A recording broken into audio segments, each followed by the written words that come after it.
Olá, gente, boa noite, tudo bom? Hoje a gente vai estar tratando aqui de um tema que é um tema muito, muito importante e é um tema que não é nada simples, né?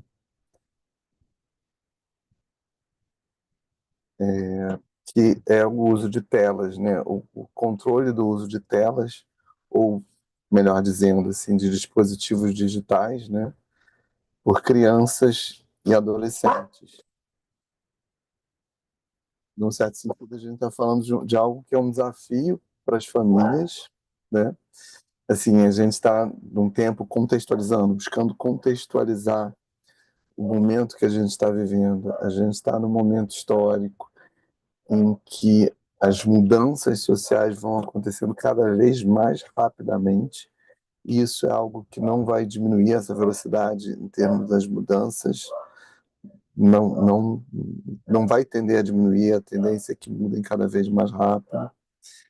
E essas transformações geram desafios. Assim, como lidar com as novas realidades? Como lidar com os novos contextos que vão surgindo? Pensando especificamente nesse tema que a gente tem aqui hoje, assim, as famílias precisam encontrar caminhos para lidar com as crianças e com os adolescentes em termos de posicionamento, né? Assim, como me posicionar diante dos meus filhos, né? Essa é uma grande pergunta, levando em consideração que o que essas famílias viveram, né, que esses pais viveram, é muito diferente do que esses filhos vivem. Assim, falando, por exemplo, de mim, né? Eu tenho filhos, tenho duas filhas, minhas filhas já não são mais crianças nem adolescentes, já são adultas, mas mesmo as minhas filhas, que hoje já são adultas, viveram uma realidade muito diferente da minha, viveram uma infância muito diferente da infância que eu vivi. E cada vez esse distanciamento vai aumentando, assim, em termos do que é vivido da infância dos pais, comparando com a infância dos filhos, e novas realidades vão surgindo, né? Então, por exemplo, a utilização de tecnologia, a utilização de telas, a utilização de celulares, a utilização de recursos tecnológicos é algo que fica cada vez mais presente, cada vez mais disponível. E, e aí, como lidar com isso? Qual é a receita para a gente estar cuidando das nossas crianças, dos nossos adolescentes? Né? O que eu quero dizer com isso? Assim? É, por exemplo, o mundo que essas crianças e esses adolescentes vai habitar é um mundo muito diferente do mundo que a gente tem hoje. Então, como definir qual a forma, qual o uso e qual a aproximação em relação à lida com a tecnologia que faz mais sentido para essas crianças hoje, para que elas se vejam bem preparadas para o mundo que elas vão encontrar amanhã, para o mundo que elas vão encontrar no futuro. A gente não tem muito como determinar que mundo vai ser esse que essas crianças vão encontrar, porque eu acho que está cada vez mais evidente o quanto a realidade vai se transformando de uma forma muito, muito, muito rápida nos dias de hoje. Então, como é que a gente pode ter certeza em relação ao que essas crianças vão encontrar e como elas precisam se desenvolver para estar bem preparadas para esse mundo que elas vão estar enfrentando, que elas vão estar encontrando? Uma coisa é certa, o mundo que elas vão encontrar é um mundo diferente do que o que a gente vive hoje, né? E só que a gente não tem assim, não tem um manual que possa dizer que mundo vai ser encontrado e como as crianças precisam se preparar, como os adolescentes precisam se preparar. Então, as famílias estão vivendo esse desafio E essa busca de definir caminhos, de definir formas de atuar e regras, que regras fazem sentido serem colocadas no uso, na utilização das telas, na utilização das tecnologias de informação e comunicação, no que se refere à educação das crianças. Então, esse é um desafio, e é um desafio que, assim, de uma certa forma, a psicologia precisa dar conta de alguma forma. Dar conta é muito forte, né? Dar conta é muito forte. Mas que se existe uma área que precisa discutir esse tema é a psicologia, né? Assim, a gente, nós somos nossa área que estuda como os seres humanos vão se construindo em termos emocionais, em termos de construção de personalidade, de construção de forma de ser, de, assim. Então, essa questão de, dos impactos das novas tecnologias no ser humano, nas crianças, nos adolescentes, nos adultos, é um tema necessário para a psicologia, dentro do meu ponto de vista. Assim, a gente tem vivido aí uma série de fenômenos com as novas possibilidades que vão surgindo. A gente viveu as bolhas, viveu não, né? A gente está vivendo esse processo de bolhas de internet, assim, onde os algoritmos mostram para as pessoas aquilo que elas mais acreditam, né? Assim, o que é coerente com a forma delas pensar. E quando ele faz isso, vai gerando um enrijecimento em termos de discurso. A gente tem visto aí um aumento muito grande em conflitos mesmo, assim, onde pessoas simplesmente acham muito absurda a forma de pensar de uma outra pessoa. E isso é coerente, visto que, à medida em que a internet vai mantendo as bolhas, a pessoa vai tendo contato com só o discurso que é harmônico com a forma daquela pessoa pensar. Então, isso vai sedimentando um discurso de uma forma muito forte, muito pesada, e vai gerando uma dificuldade maior ainda de lidar com outros discursos e entender outros discursos. Então, eu acho sempre muito importante que a psicologia participe dessa discussão. Acho que nós não somos só quem pode opinar nessa discussão, porque eu acho que é uma discussão transdisciplinar, é uma discussão que passa pelo existir humano, né, na atualidade.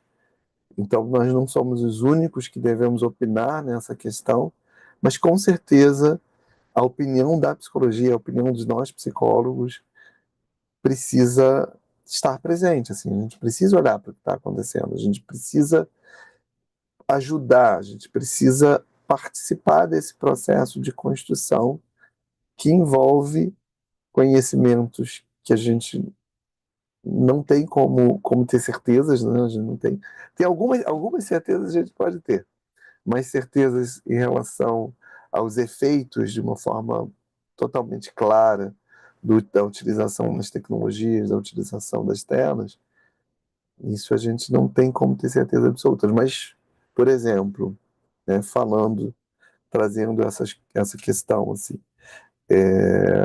trazendo as ameaças, né?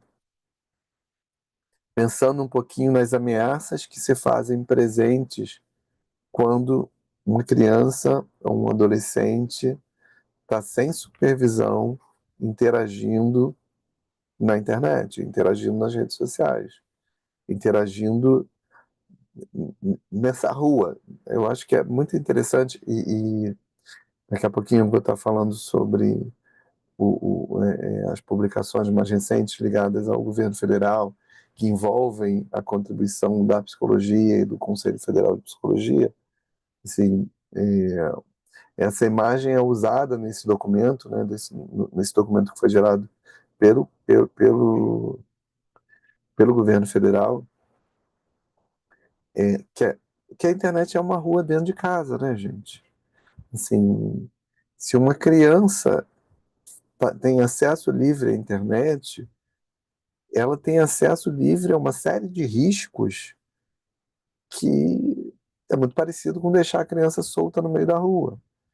Quando a gente está acompanhando os nossos filhos na lida com o que tem na rua, com o que tem fora de casa, a gente precisa estar ajudando a criança a saber atravessar uma rua, a saber prestar atenção para não ser atropelada, olhar para onde ela tem que olhar, que cuidados ela precisa ter, né? Essa imagem é uma imagem que está nesse documento que o governo federal lançou com o apoio do Conselho.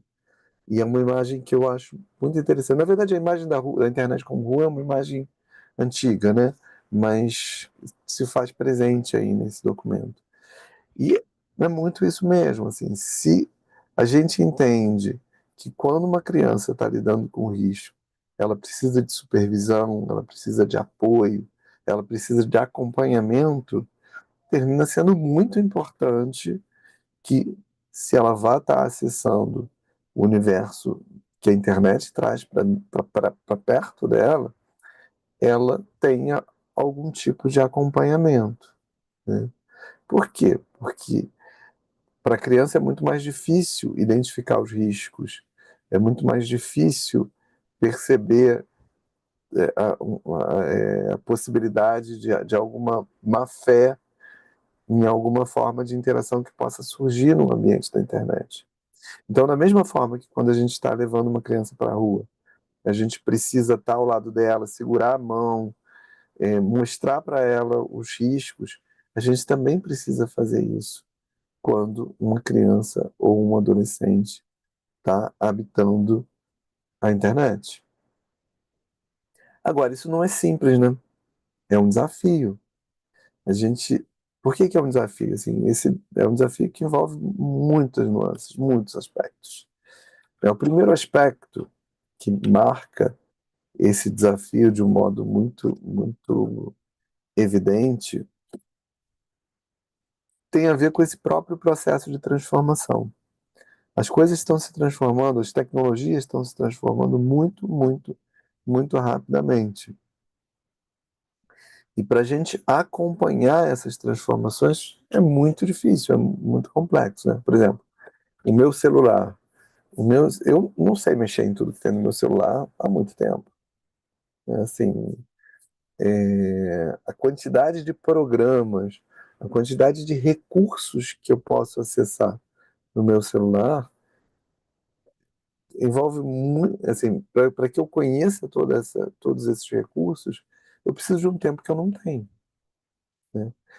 E se a gente for olhar para as famílias hoje em dia, a gente vai ver que normalmente os pais têm menos tempo que os filhos para estarem lidando com certos aspectos tecnológicos, né? É bem aquilo, assim, quem entende mais do controle remoto da televisão da casa hoje em dia? São os pais ou são os filhos? Hoje em dia a gente tem aquela imagem, aquela figura do neto de aluguel, né? O que é o neto de aluguel? É aquela pessoa que conhece as tecnologias e que pode ensinar para as pessoas mais velhas, para as pessoas de mais idade, tecnologias que essas pessoas ainda não estão conhecendo, não estão conhecendo, assim. Então, isso assim, ilustra um pouco o desafio que a gente vive hoje, né? Como conduzir uma criança dentro de um contexto tecnológico se a gente não domina totalmente o contexto tecnológico, né? Sim. E se muitas vezes essa criança, dependendo da idade dela e da liberdade que foi dada a ela no sentido do contato com a internet, muitas vezes ela vai ter mais conhecimento do que esses pais, né? Para lidar e para administrar um contexto que é um contexto de muitos desafios, de muitos riscos, né? É bem essa imagem da rua dentro de casa. Então, assim, um primeiro ponto que termina sendo muito marcante, muito importante quando a gente pensa nisso, é o quanto está sendo possível acompanhar o meu filho a criança que eu sou responsável, ou o adolescente que eu sou responsável, na relação que essa criança está vivendo com essas tecnologias. Esse é um primeiro desafio, uma primeira questão que termina ficando muito importante da gente olhar com muita atenção, né?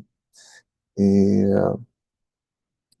e uma questão que assim, essa, a primeira pergunta é essa, né? Assim, você tem conseguido acompanhar seu filho, né? Perguntando para quem tem filhos, assim, na relação com a internet, na relação com esse universo, né? Porque senão ele está vivendo riscos que não, assim, que a gente, que são muito variados, que podem se transformar muito rapidamente e que são riscos mesmo, né?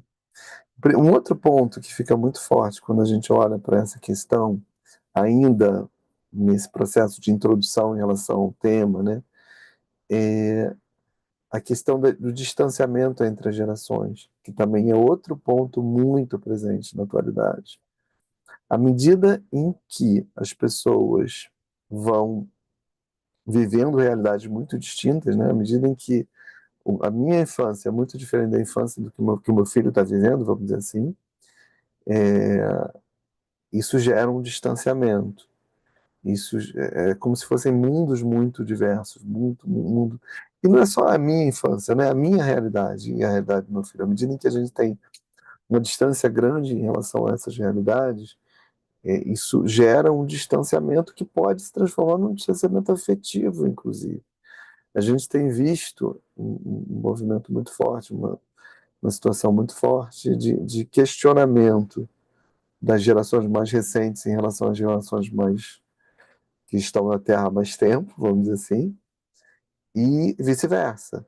Então, tanto os pais questionam o lugar que os filhos estão habitando, né, e acham feio, né? Então, tanto a gente vê questionamento por parte dos pais em relação ao filho que fica preso na internet ali, que fica dentro do quarto, dedicado a lidar com redes sociais, a lidar com jogos virtuais. Quer dizer, então a gente tem os pais criticando essa postura e a gente tem os filhos criticando os pais em relação a valores, em relação a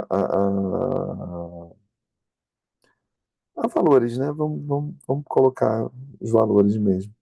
E se vê uma curiosidade muito, muito pequena de parte a parte, tanto dos pais no sentido de acompanhar onde é que esses filhos estão, quanto dos filhos no sentido de entender de onde esses pais estão falando, né?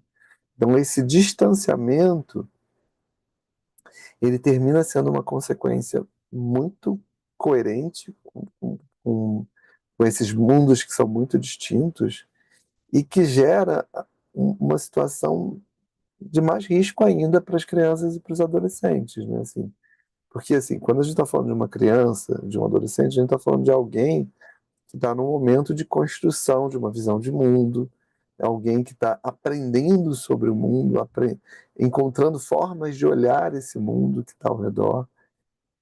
E se a gente não acompanha como esse processo está se dando, a gente está deixando para o mundo ensinar, sabe? E o que o mundo vai ensinar, o que o mundo vai ensinar, está fora do nosso controle. Então, assim, se os pais têm a obrigação de formar os filhos, buscar entender como esses filhos estão se construindo, como esse processo de desenvolvimento dessas crianças e desses adolescentes está se dando, quem são os heróis, né? Quem são os personagens que, que moldam a forma de olhar o mundo das crianças e dos adolescentes. Se a gente abre mão de olhar para isso, a gente está deixando para o mundo ensinar, para a rua ensinar, de uma certa forma. Então, isso é um desafio.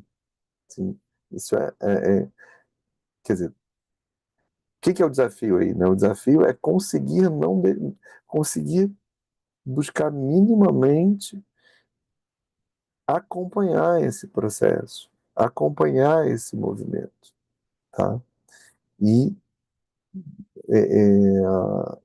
para isso é importante que as famílias, que os pais consigam ter algum tipo de referência mesmo, né? Assim, como lidar com os filhos, né? Essa tem sido aí um desafio, uma pergunta, um questionamento que está muito presente. Quando é que eu devo dar um celular para o meu filho? Em que momento da vida dele ele tem maturidade para poder estar acessando a internet de uma forma livre, né? Quem pode dar essa resposta, né? Assim, para pensar essa resposta, a gente precisa estar olhando para esses vários fatores, para para esses riscos que estão presentes e que vão estar marcando o nosso tempo. Além disso, né, eu estou focando muito nas questões relativas à internet, no que se refere ao contato com, com pessoas e com mundos que a gente, que quem está do lado da situação, quem está na situação de pai, termina podendo ficar sem controle, né? Mas além disso, a gente está vivendo um período aí em que as crianças e os adolescentes estão apresentando uma série de questões e aí fica muito forte essa busca de entender o quanto essas questões vão ter relação com o excesso de tela ou vão ter relação com outros aspectos que marcam a nossa realidade. Então, por exemplo, a gente vive hoje em dia uma epidemia de TDAH, assim, transtorno de déficit de atenção e hiperatividade. Essa, existem autores, existem pessoas que associam essa presença do déficit de atenção e hiperatividade ao fato das crianças estarem tendo uma quantidade grande de acesso a telas, de contato com as telas, né? Essa é uma forma de tentar explicar esse fenômeno, mas a gente não tem como ter uma certeza absoluta que isso vai ter a ver com excesso de tela, ou se vai ter a ver com, como eu gosto de falar, né, a criança do século XXI habitando a sala de aula do século XVIII, assim, século XVIII, século XIX. Então, assim, isso tem a ver com o excesso de tela ou tem a ver com o ensino que precisa se transformar? Assim, então, a gente não tem muito como estar definindo isso, como estar colocando de uma forma clara e límpida em relação a como esses tipos de coisas, esses sintomas como esses vão sendo construídos, né? A gente está diante de muitos sintomas, de muitas crianças e adolescentes com sintomas ligados à ansiedade, dificuldade de lidar com limites, a autolesão está muito presente. Então, como identificar, como ter uma noção clara dessa relação entre eh, utilização de tela e esses sintomas, esse tipo de sintomas. A gente não tem muito como poder afirmar assim, categoricamente que isso tem sido construído por excesso de tela. Então, é algo que assim, a gente fica meio que sem uma referência mesmo, e aí as famílias precisam buscar subsídios, buscar formas de ter algum tipo de parâmetro para escolher os caminhos. E a psicologia, ela tem uma responsabilidade nisso, né? Assim, uma responsabilidade não no sentido de que a gente possa estar afirmando coisas que a gente não tem como afirmar, mas no sentido de poder estar problematizando e olhando para os aspectos que a gente consegue enxergar em relação ao que vai sendo vivido na atualidade. Então, por exemplo, um aspecto que a gente consegue enxergar: existem riscos, existem pessoas mal intencionadas que podem acessar os filhos de uma família se esses filhos não estiverem sendo monitorados de alguma forma. Isso a gente pode enxergar. A gente pode enxergar que existem interesses econômicos muito fortes na construção das redes sociais, na construção dos jogos, na construção dos recursos que são disponibilizados para crianças e adolescentes. E que esses interesses vão estar moldando a forma como essas redes sociais, esses jogos, vão sendo construídos. E isso molda também a forma de pensar das crianças e dos adolescentes. Então, isso a gente pode afirmar, né? Como vai ser o futuro dessas crianças? A gente não pode afirmar. O que essas crianças vão encontrar na vida delas ao longo do caminho que elas têm para viver? Isso é indeterminado, assim. A gente pode supor coisas. A gente pode imaginar que a tecnologia não vai diminuir de ritmo, que as mudanças vão continuar acontecendo, que o mundo que elas vão habitar vai ser um mundo muito diferente do que a gente tem. Mas mesmo isso é uma suposição muito provável? Sim, uma suposição muito provável, mas não deixa de ser uma suposição, tá? Bom, então até aqui eu estou buscando falar do contexto, falar do momento que a gente está vivendo e falar de um movimento que ficou presente, né, até me parece por demanda mesmo, tá, do Conselho Federal de Psicologia, no sentido de estar participando da construção do que hoje é um guia, né, deixa eu ler aqui o nome certinho para não falar errado, tá? Crianças e Adolescentes e Telas. Guia sobre uso de dispositivos digitais. Então, o governo federal lançou um guia, tá, que tem esse objetivo, né, que é dar subsídio, ajudar nesse processo de identificação dos cuidados e dos caminhos que precisam ser seguidos para que a gente possa ter segurança no processo de educação mesmo e de construção das nossas crianças. Então, o Conselho participou dessa elaboração, foi uma iniciativa do governo federal, tá? E então vale a pena a gente olhar para esse guia, olhar para esse processo de construção. Se vocês entrarem lá no site do Conselho e forem olhando para esse processo, vocês vão ver que por exemplo, 19/10/2023, CRP contribui com subsídios para consulta pública que aborda o uso consciente de dispositivos digitais por crianças e adolescentes. Então, já lá em 2023, o CRP já estava se colocando presente nessa discussão. E eu acho muito importante que isso aconteça mesmo.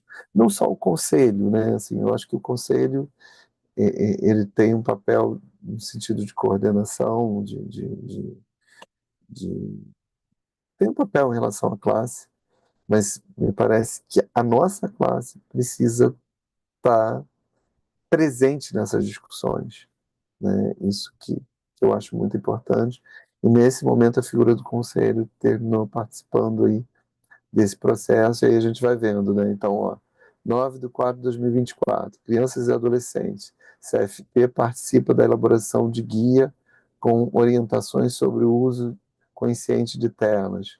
Então, isso já tinha a ver com esse processo de construção desse guia mesmo, que a gente vai estar falando. Aí vamos lá. 26/7/2024. CRP disponibiliza ao governo federal recomendação sobre uso adequado de dispositivos digitais por crianças e adolescentes. E aí a gente tem aqui, em 12/3/2025. A gente está em 28, né, do 3. Então, 10 dias, 23, 24, 25, 26, 27, 28. Há 15 dias atrás, 16 dias atrás, todo de 16 dias, não vou ficar perdendo tempo fazendo esse cálculo. Assim, a gente teve aí por parte do Conselho a notícia do lançamento desse guia, que, como eu disse, vem a partir do Conselho Federal. Eu vou estar compartilhando a tela aqui para a gente estar olhando um pouquinho para o guia, como ele foi feito. Calma aí, calma aí, calma aí, calma aí. Vamos lá. Compartilhar a tela.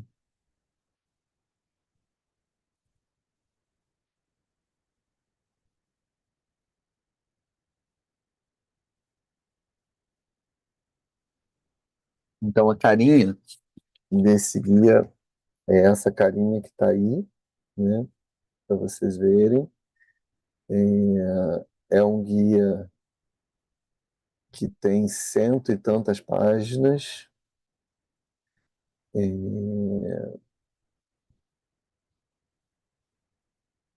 Foi feito a partir de muita troca, né? De muita discussão. Eles fizeram um movimento de escutar crianças e adolescentes também e trazem uma série de contribuições em relação a como outros países estão lidando com esse desafio. Então, lendo o guia, eu achei um guia bem interessante, assim, sabe? Eles trazem uma série de padrões e os padrões que vêm sendo adotados em outros países em termos de padrões indicativos, né? Sendo que é isso, a gente está falando de algo que está sendo construído no avião em pleno voo, né?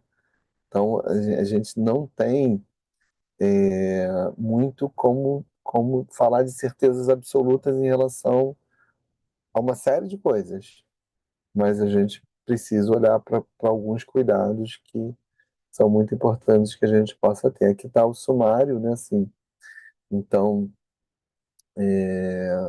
contexto de uso de telas e dispositivos digitais por crianças e adolescentes. Então, fala um pouquinho do contexto que vai sendo vivido, que é parecido com o que eu trouxe para vocês. Assim, eles trazem algo que vai nessa direção mesmo.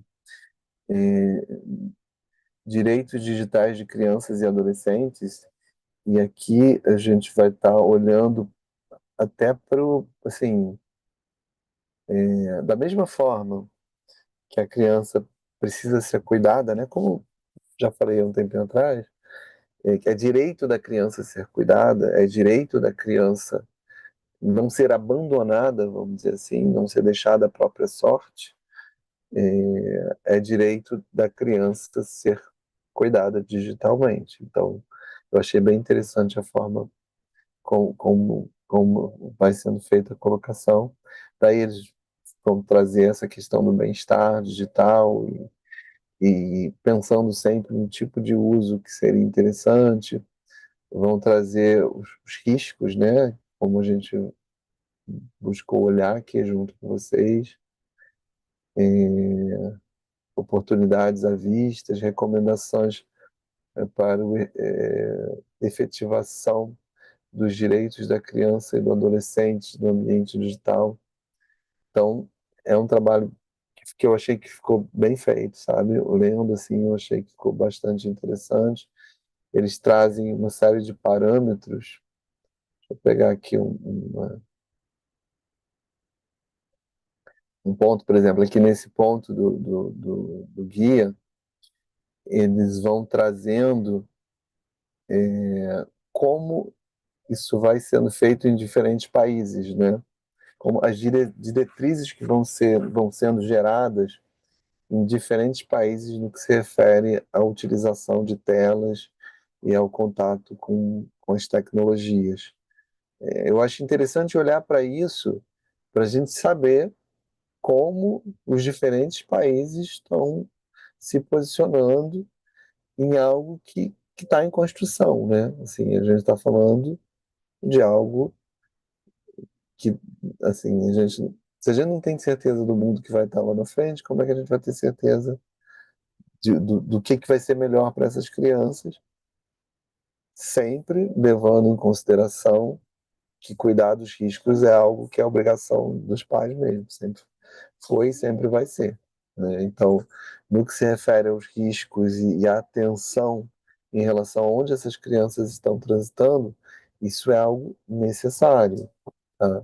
É uma obrigação em relação aos pais e, assim, para além disso, assim, para além dos riscos, se a gente não vai lá olhar o que as nossas crianças estão usando o tempo delas, né? Assim, com que tipo de jogos elas estão jogando, que tipo de filmes elas estão vendo, que filme coreano elas estão vendo, vamos dizer assim, né?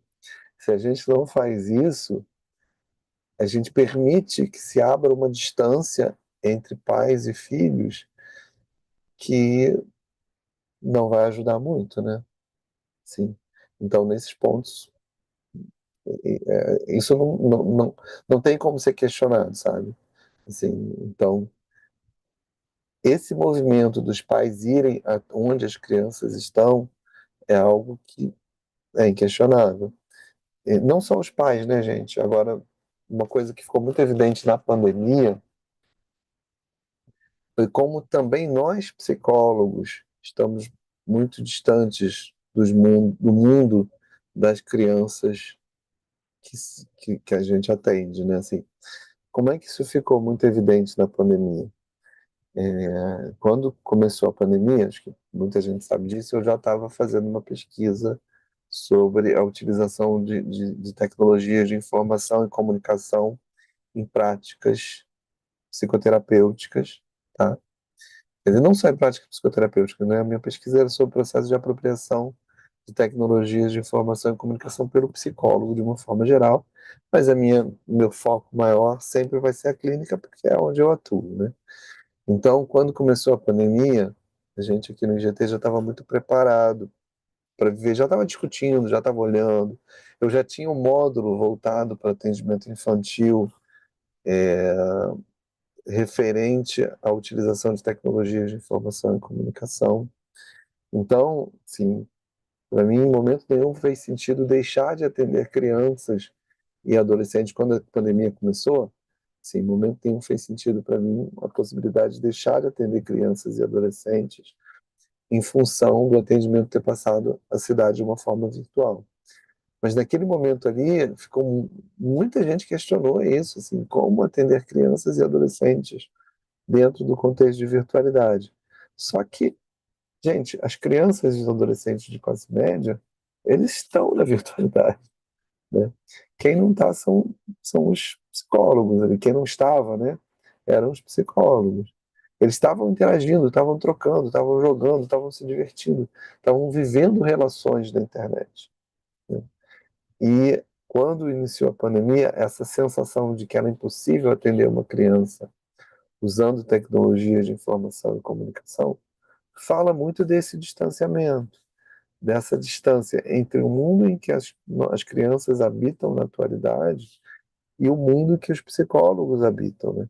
Então, até hoje a gente vê muito isso, sabe? O psicólogo no consultório com joguinhos de madeira, sabe? Coisas que são muito distantes da realidade das crianças na atualidade, né? Então, assim, não são só os pais que precisam estar olhando e se aproximando do mundo dos seus filhos.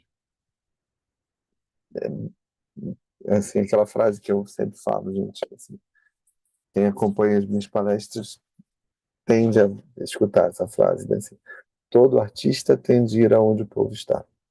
Então, se as nossas crianças estão na virtualidade, cara, nós, como psicólogos, precisamos ir lá, precisamos olhar para o que está sendo vivido, conhecer o mundo deles.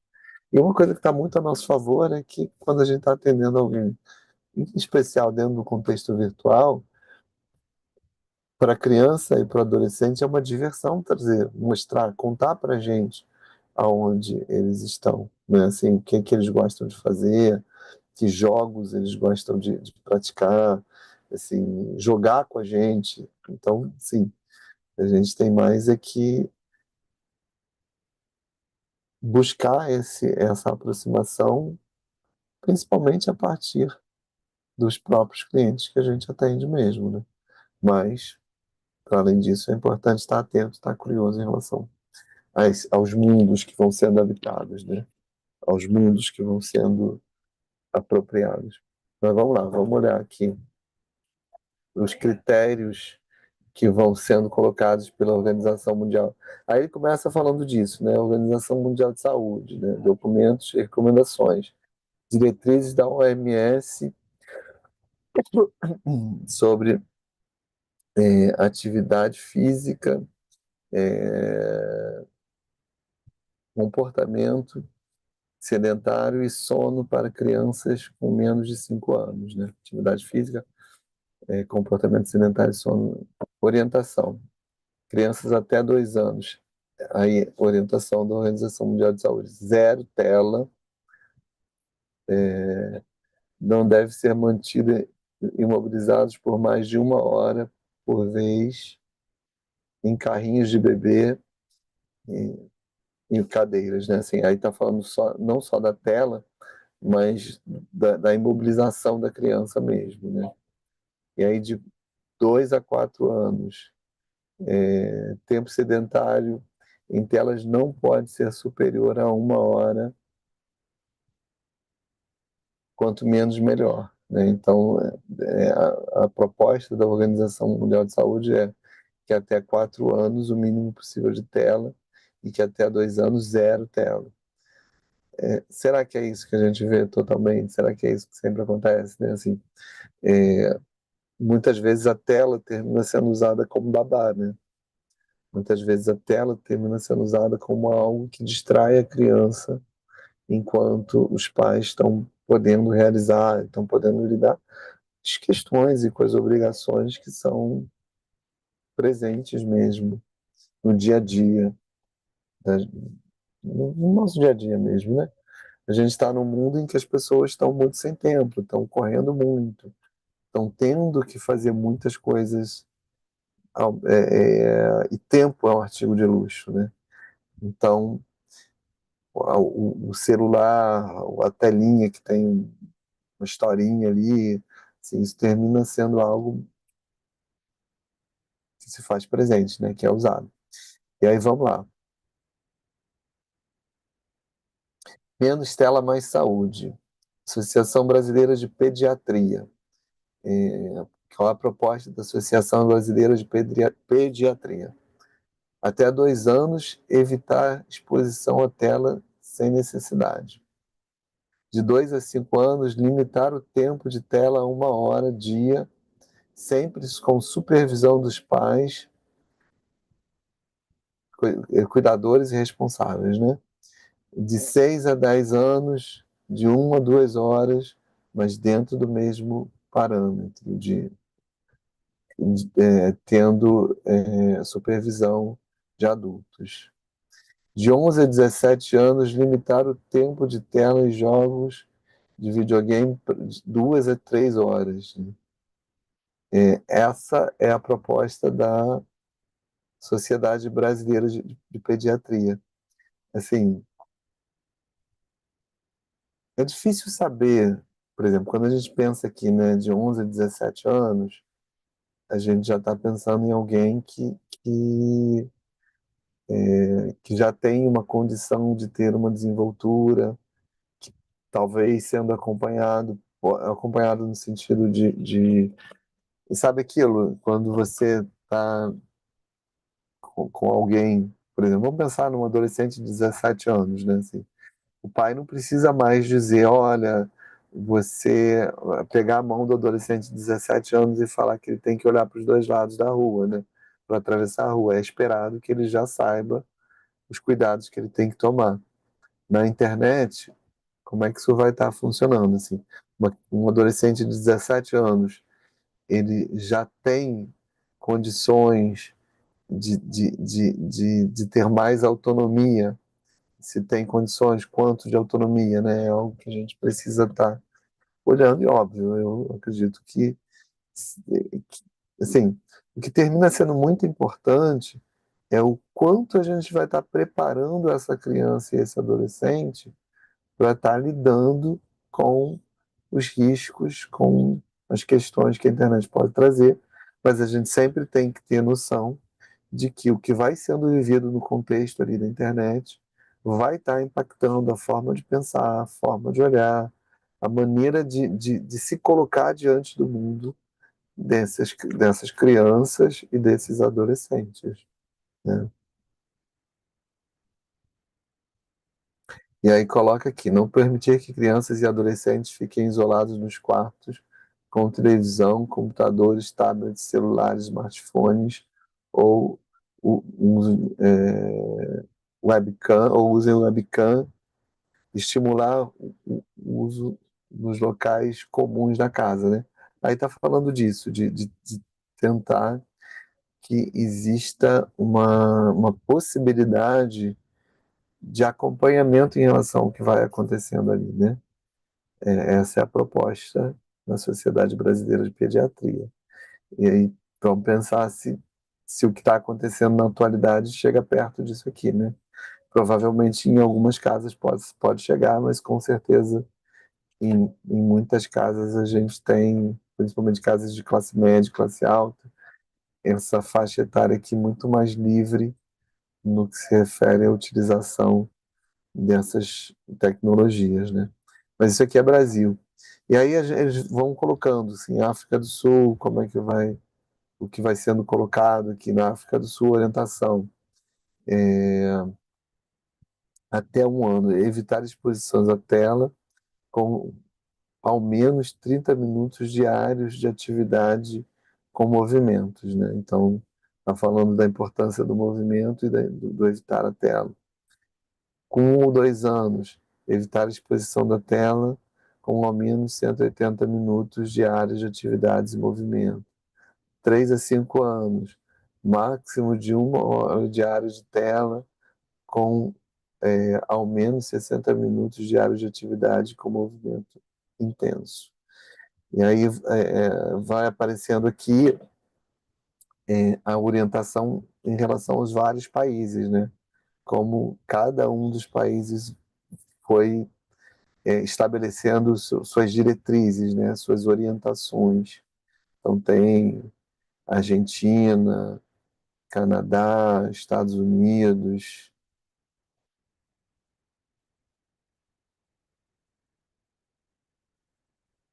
França, Índia, Reino Unido. Então, assim, eu acho interessante o resultado da pesquisa e a forma como essa pesquisa, como esse material vai sendo, foi colocado, né, nesse guia, né, assim, é uma forma de trazer algum tipo de parâmetro para as pessoas, por mais que sejam parâmetros provisórios, porque tem muita coisa que a gente ainda vai estar aprendendo e entendendo a partir do que for surgindo, né, a partir das transformações e do que for acontecendo ao longo do tempo, né? Eu estou vendo que tem algumas colocações aqui.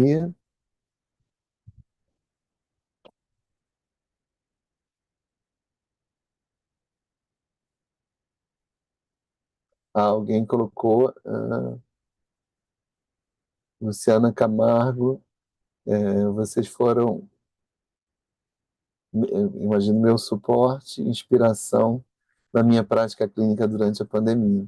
Fico muito feliz, assim, eu acho que a gente buscou fazer isso mesmo, né, assim, quando começou a pandemia, a primeira coisa que a gente fez foi buscar disponibilizar um bocado do que a gente já tinha produzido para as pessoas, para facilitar mesmo que as pessoas pudessem seguir o caminho, né? Se construir, lidar. As pessoas que eu digo, os psicólogos, né? Tanto os psicólogos ligados ao IGT, quanto psicólogos que ainda não estavam ligados ao IGT. Muito no sentido de dar suporte mesmo, de contribuir, né? A gente estava numa situação que quanto mais contribuição, melhor, né? Assim, Era um desafio que grande parte dos psicólogos estavam vivendo. Alguns já estavam mais próximos da virtualidade, mas eram poucos os que estavam mais próximos da virtualidade, comparando com a quantidade de gente que precisou migrar assim, de um dia para o outro, para o universo virtual. Então, não tinha como a gente agir de uma outra forma. Assim. Fico muito feliz, Luciano, que a gente tenha facilitado aí teu caminho, né? Essa proposta parece muito diferente do que vemos na realidade. Realmente precisamos falar mais sobre isso e principalmente dessa necessidade de, de desconectar antes de dormir, né? Até para a higiene do sono, que é um outro ponto que vai sendo colocado também. Eu não cheguei a falar sobre isso, mas é um outro ponto que é proposto nesse documento, né? Nesse guia, falando sobre a higiene do sono mesmo, né? Sobre como a quantidade de telas pode influenciar e pode gerar consequências no que se refere ao funcionamento do sono. Isso é algo que é mais fácil até de identificar no dia a dia, mas é algo que a gente precisa estar olhando, precisa estar atento. E o que eu quero dizer com é mais fácil de observar, assim, é o seguinte, né? Como eu já coloquei, a gente está num mundo em transformação, então é muito difícil definir o que é o melhor e o que é pior quando a gente está ainda entendendo as coisas, né? Entendendo os funcionamentos, né? Mas o impacto da utilização de telas, de dispositivos no sono, não é algo tão difícil de ser verificado, né? Não é algo tão difícil de ser percebido. Então, o que eu acho muito difícil da gente perceber, da gente quantificar, é o quanto é importante que os adolescentes ganhem desenvoltura no que se refere ao mundo virtual, assim. Que é importante que eles ganhem ao longo da formação deles, isso é evidente, isso não tem como negar. Mas o quanto ter contato com ferramentas, né, com recursos virtuais mais cedo pode ser útil na construção de quem essas pessoas vão ser, de como elas vão lidar com o mundo que está aí para frente, é algo mais difícil de ser mensurado, é mais difícil de ser identificado. É porque a gente não sabe que mundo é esse que eles vão ter, né? Então, é, aí fica um pouquinho. Isso é algo que não tem como dizer, assim. Mas esses efeitos mais diretos, a gente tem como olhar, a gente tem como perceber, a gente tem como identificar e como quantificar mesmo, né? E os riscos, a mesma coisa. E essa necessidade de estar perto das pessoas que a gente vai estar acompanhando, mesma coisa, né? Deixa eu ver aqui se tem mais alguma coisa que eu coloquei, como encontrar um caminho, né? Assim, que eu acho que é o desafio que a gente vive e acho muito importante que a psicologia participe disso, que referências utilizar, quem tem essa resposta, né? Assim, quem pode responder isso com categoria. Na verdade, em certo sentido, ninguém. Em outros sentidos, pensando nos riscos, etc e tal, aí isso fica muito evidente. O papel do psicólogo dentro desse contexto, a gente já falou um pouquinho sobre isso. E as questões das diretrizes que vão sendo sugeridas, a gente já falou. Então, assim, o que fica forte para mim, pensando nesse guia que o governo federal produziu, assim, eu acho que é um guia que merece ser lido, merece ser estudado, merece a atenção da classe, tá? Acredito que a classe precisa olhar e participar dessas discussões. Na verdade, eu sinto falta da psicologia participar das discussões, por exemplo, em relação às bolhas de internet, em relação às consequências dos algoritmos nas pessoas e na forma de pensar das pessoas também. Eu acho que a gente precisa olhar para isso, a gente precisa estudar e fazer pesquisa ao vivo, né? Fazer pesquisa em vivo, vamos dizer assim, fazer pesquisa sobre esse tipo de consequência. Isso é desafiador, tá? Porque é pesquisar coisas que estão em andamento. Na verdade, eu estou assim, muito à vontade para falar sobre esse desafio, porque a minha pesquisa de doutorado foi em relação a coisas em andamento, né? Assim, pesquisar, no período que eu pesquisei o processo de apropriação dos psicólogos em relação às tecnologias de informação, né, que foi de 2017 a 2023, então eu acompanhei tanto a liberação do atendimento online, quando eu comecei a pesquisar o atendimento online era proibido, acompanhei a liberação, acompanhei a migração de toda a psicologia para a virtualidade, acompanhei as questões que foram acontecendo no meio acadêmico em função disso. Então, a minha pesquisa foi muito em vivo, né? Foi muito em algo acontecendo. E acho que esse é um dos grandes desafios da psicologia hoje em dia. A gente precisa pesquisar e, e, e, e e contribuir com compreensões num mundo em transformação, no magma incandescente, né? A gente precisa pesquisar. Eu falo magma incandescente, que o magma incandescente ele normalmente está em movimento, né? Ele está caminhando. A gente precisa pesquisar não a rocha sólida, mas o magma incandescente, né? A coisa acontecendo. Porque é isso que a gente tem hoje. A gente tem um mundo que está cada vez mais em construção. Isso não vai mudar. Nosso mundo vai estar cada vez mais em construção, quer dizer, é uma suposição, mas eu aposto bem nessa suposição, tá?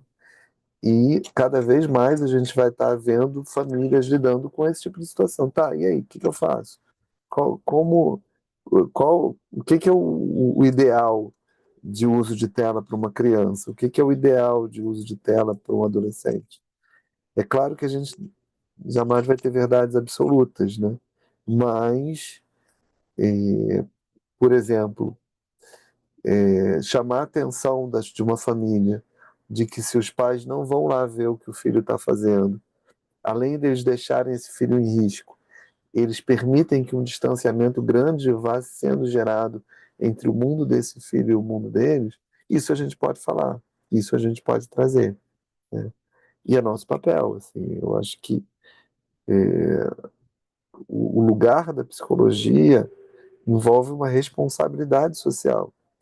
E a gente precisa fazer frente a essa responsabilidade social que esse lugar envolve, né? Por aí. Gente, basicamente o que eu queria trazer vai nessa direção do que já foi trazido. Queria apresentar o documento, assim, que eu já apresentei. E aí, se alguém tiver alguma pergunta, alguma colocação, se quiser que eu comente algum ponto, tá? Deixo aberto aqui para perguntas. E vamos ver se vai surgir alguma pergunta, tá? Sempre tem um delay, né? Então tem que esperar o delay para ver se vai vir, se alguém vai querer fazer alguma colocação ou trazer algum ponto em especial. Porque basicamente o que eu tinha preparado já trouxe. Deixa eu ver se falta alguma coisa aqui. Distanciamento entre gerações, governo federal, a forma como foi feita a pesquisa, essa proposta, né, que foi sendo feita ali de indicações, né, assim. E só podem ser indicações mesmo, porque a gente não tem como ter uma verdade absoluta mesmo. A Márcia colocou aqui certificado. Certificado vai ser um problema novamente, sabe por quê? Porque mais uma vez deu o mesmo erro na palestra passada. Deu um erro no meu YouTube. e dessa vez o mesmo erro aconteceu. Então eu não consigo mandar pelo meu YouTube um link. E como eu não consigo mandar o link pelo YouTube, se mandar para o outro caminho, ele veta, ele corta, né? E além disso, teve um problema também na secretaria. A Márcia falou que é um tema muito importante de se conversar várias vezes. Rafael, excelente tema. Enquanto os psicólogos passamos, enquanto psicólogos, possamos colocá-lo em pauta mais vezes. Sim, eu acho que é um tema que precisa discussão. É um tema que precisa ser olhado, que precisa. É um tema a ser colonizado, né? Colonizado é uma palavra que as pessoas não gostam que se use, porque dá uma impressão de dominação, né? Dominação no mau sentido, mas assim, eu acho que a gente precisa estar cada vez mais atento a essa psicologia que lida com o mundo em movimento, não com o mundo estático, não com um ser humano estático, mas com um ser humano muito dinâmico, um ser humano que se modifica muito rapidamente, né? Aqui, muito enriquecedor, ótimo saber sobre o guia, tema muito relevante, obrigado. Uhum. Ok? Então, vou falar também do tema da nossa próxima palestra. O tema da nossa próxima palestra, que vai acontecer daqui a 14 dias, vai ser o projeto Você Psi, né? A palestra vai ser sobre um trabalho que tem sido feito no IGT com psicólogos e estudantes de psicologia, no sentido de um espaço terapêutico mesmo, para estar recebendo em grupo psicólogos e estudantes de psicologia, e as pessoas que estão à frente desse projeto vão estar falando sobre a experiência, o que eles estão vivendo, o que eles estão experimentando nesse projeto.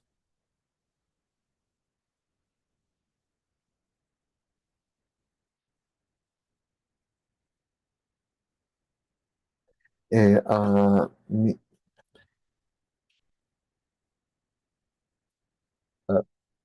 Marileila colocou aqui, né, diante dessa realidade de distanciamento das gerações entre pais e filhos, como criar pontes de aproximação.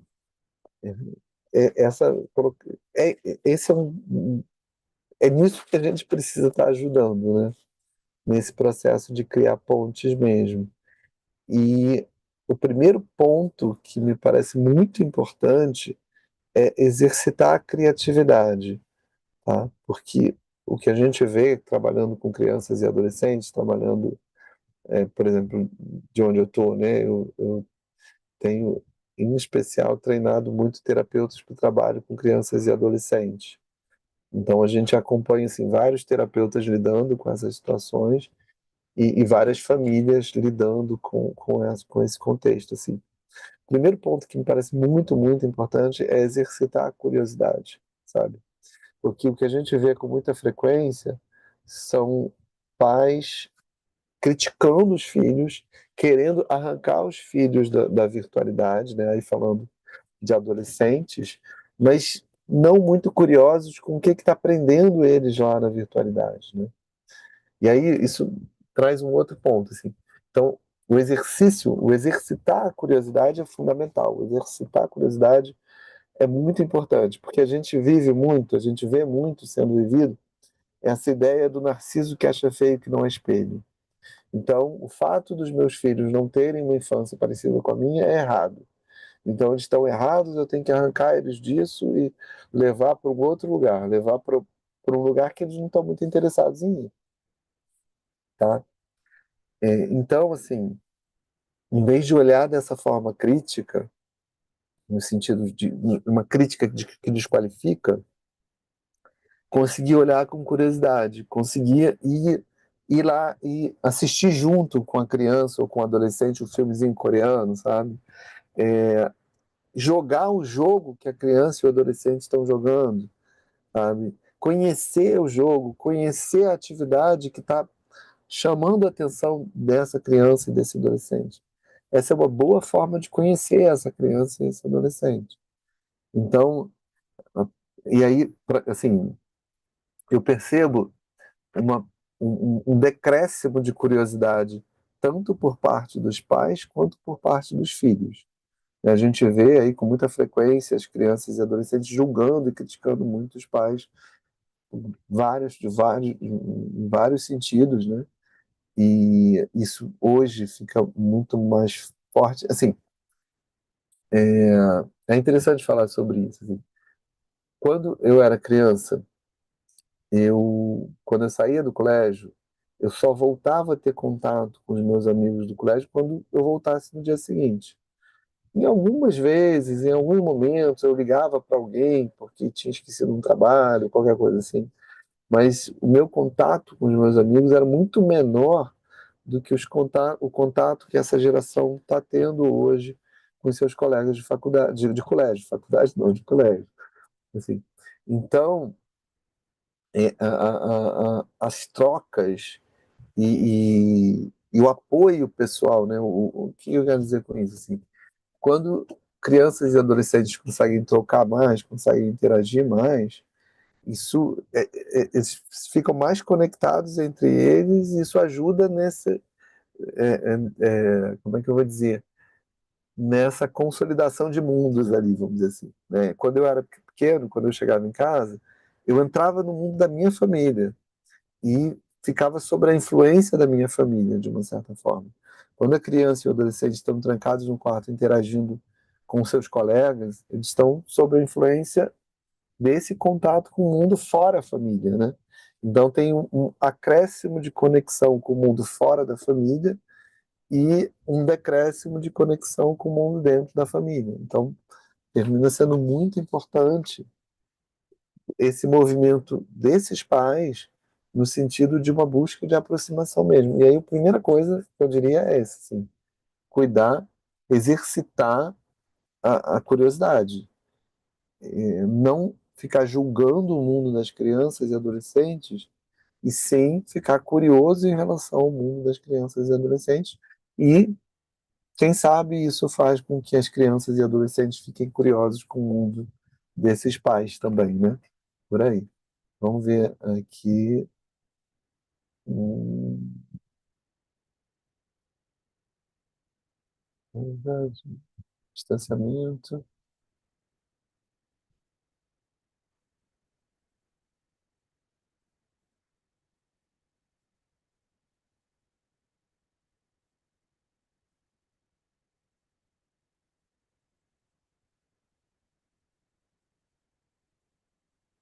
Daí a Daniele Vargas está falando sobre recursos que são interessantes e que podem ajudar na formação e no desenvolvimento das crianças.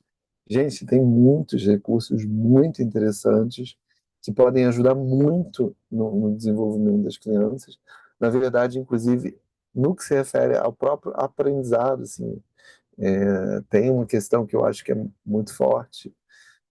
A gente está vivendo, né, essa epidemia de déficit de atenção e hiperatividade, assim, o quanto a escola está se adaptando às novas realidades, né? O quanto a escola está buscando novos modelos educacionais, o quanto o ensino, por exemplo, está gamificado. O que eu estou querendo dizer com isso? O que eu estou querendo dizer é que é, as tecnologias que estão disponíveis para a gente hoje em dia podem trazer coisas maravilhosas e trazem coisas maravilhosas, mas a gente não tem usado todos os recursos que estão disponíveis, tanto no que se refere ao ensino, como no que se refere à própria interação pais e filhos mesmo. Assim, tem muita coisa interessante, com certeza.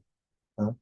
Então, esse movimento de surfar a onda que a gente tem, vamos dizer assim, é um movimento que eu acho muito importante, até para que se consiga manter essa conexão, essa proximidade entre as gerações diferentes.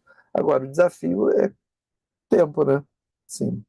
porque tem um mundo muito interessante para ser colonizado, para ser apropriado, para ser desenvolvido, né? Tem muita coisa para a gente aprender que pode nos ajudar, em especial, inclusive, nessa conexão entre gerações. Mas ter tempo e encontrar esses caminhos é que eu acho que é um grande desafio, sabe? Mas possibilidades a gente tem muitas, sabe? Tem muitos recursos, né? A Daniele falou aqui do Forest, que eu não conheço bem, mas parece um aplicativo, né? Então, assim, sim, existem muitos recursos, existem muitas possibilidades e a gente precisa se apropriar desses recursos. É isso, a gente está num mundo em transformação. Não dá para sim, ficar parado nos recursos antigos. A gente precisa cada vez mais encontrar recursos que se ajustem à realidade que a gente vive atual, ao mundo que a gente vive, ao mundo que os nossos filhos habitam. E isso não é simples, isso é desafiador, isso é angustiante muitas vezes, mas é importante, sim. Dá uma impressão de falta de paz, né? Poxa, o mundo podia ficar paradinho ali, tranquilo, mas não é paradinho e o ritmo não vai diminuir, né? Então a gente precisa estar se ajustando e buscando, né? Buscando lidar com o mundo como ele é, não como a gente gostaria que fosse, tirando proveito dos aspectos muito lindos e muito potentes que estão presentes ali, aqui nesse mundo, como ele vai sendo construído, estando atento aos interesses que muitas vezes não tem muito a ver com o que a gente gostaria, né? Assim, hoje a atenção é mercadoria, né? Assim, e as empresas, as grandes empresas ligadas à internet vão estar trabalhando para conseguir a atenção, para conseguir que crianças, adolescentes e adultos fiquem presos ali na frente da tela. Então, existe todo uma, um arsenal bélico nesse sentido, assim, um arsenal nessa direção de buscar pegar, capturar a atenção das pessoas, cada vez mais esses recursos para capturar a atenção das pessoas vão sendo sob medida. Então, ó, fulaninho se interessa nisso, vamos mostrar isso para o fulaninho. E aí o fulaninho vai ficando cada vez mais interessado, cada vez mais preso ali na tela. Então, isso está presente, não está a serviço do bem-estar de ninguém, está a serviço do lucro das empresas mesmo, isso é fato, tá? Então, assim, tem muita coisa boa, tem muita coisa interessante, sim, tem muita coisa boa, tem muita coisa interessante. Tem muitos interesses que não estão nem aí para as consequências negativas que o conseguir a atenção ali vai gerar? Sim, tem muitos interesses que não estão nem um pouco nem um pouco conectados, nem um pouco voltados para esse aspecto das consequências negativas de conseguir prender a atenção das pessoas que estão interagindo com aquela ferramenta ali. Então, assim, esses são pontos que a gente precisa estar cuidando e olhando com atenção. Gente, convido a todos a participar da palestra que vai acontecer sobre o Você Psi, né? Sobre esse trabalho no sentido de facilitar que psicólogos lidem com as questões relativas à psicologia, né? Que não envolvem só o contexto profissional, mas passam também pelo contexto pessoal. Então a gente vai ter essa palestra voltada para esse tema daqui a 14 dias. Foi um prazer estar aqui com vocês. Beijo a todos, cuidem-se e até daqui a 14 dias, né? Não até semana que vem. Até daqui a 14 dias. Tchau, tchau, gente.